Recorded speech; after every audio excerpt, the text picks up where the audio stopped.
Okay, so through decolonizing and indigenizing health education, the very first step to decolonizing is responding to these calls to action and the UN Declaration statements.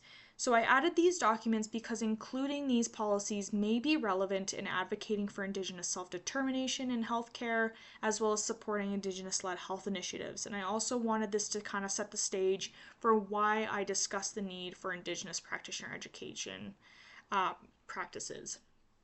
And the TRC of Canada called health professional education programs to include Indigenous education within their training programs. And there's also calls to provide adequate preparation for health practitioners to become more confident and competent within their scope of practice and working with Indigenous patients. In addition, Indigenous education must be addressed and integrated into all aspects of health education, including obviously the curriculum itself, assessment, evaluation, and instructional design. Now, both of these documents have been linked once again, kind of like the expository artifact. You just have to click on the image, and it should bring you right to the websites to review those documents if you're interested.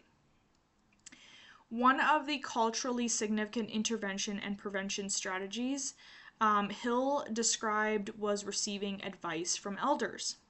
So, elders, as well as healers and knowledge keepers, are the primary educators that are the most qualified to teach their cultural knowledge and practices, which is why partnerships in health education are vital.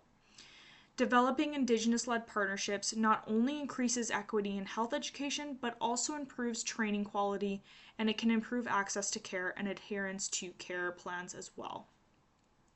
It should also be noted that building reciprocal and genuine relationships is integral to effective partnerships. However, a culturally appropriate protocol should be followed when asking Indigenous educators for assistance in facilitating and consulting Indigenous health curricula's design and implementation. So, according to Baydala et al., offering protocol should not only signify the nurturing of relationships, but it should also be done to respect the values and customs of Indigenous peoples. It is also a way of doing, a way of knowing, and a way of building. It is a way of guiding people on how to behave and speak appropriately.